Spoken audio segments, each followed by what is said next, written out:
just going to bridge me to what inflation looks like, and it's more than just like people just say inflation's printing.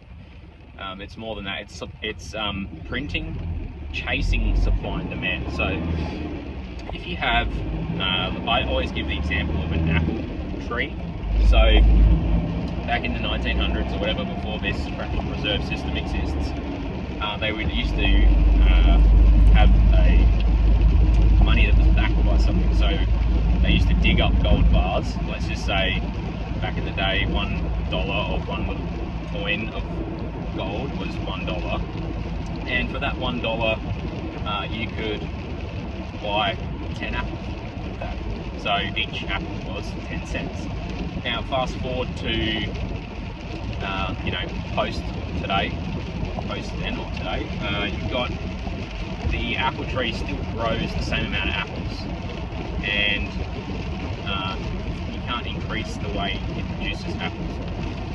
So, but if there's an extra $10 in the system, then that basket of apples, or 10 apples in a basket, so it's not worth $1 anymore, because there's now $10 in the system, not $1 in the system. So for you to buy those same 10 apples, it costs you $10.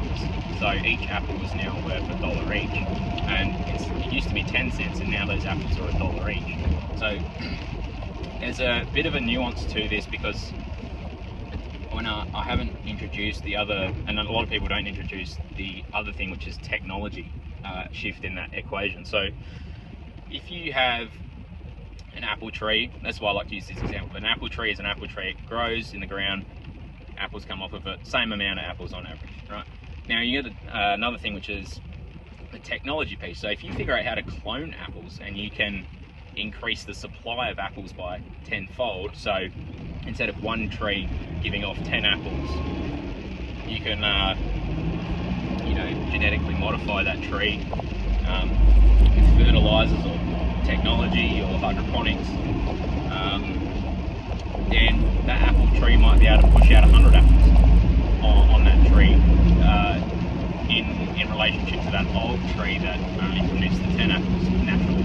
So you have this $10 in the system, buying 100 apples from that same tree, then the apples are still worth 10 cents. So you can start to see that not all things affect, inflation doesn't affect all things equally, and that's true for pretty much anything when it comes to assets. So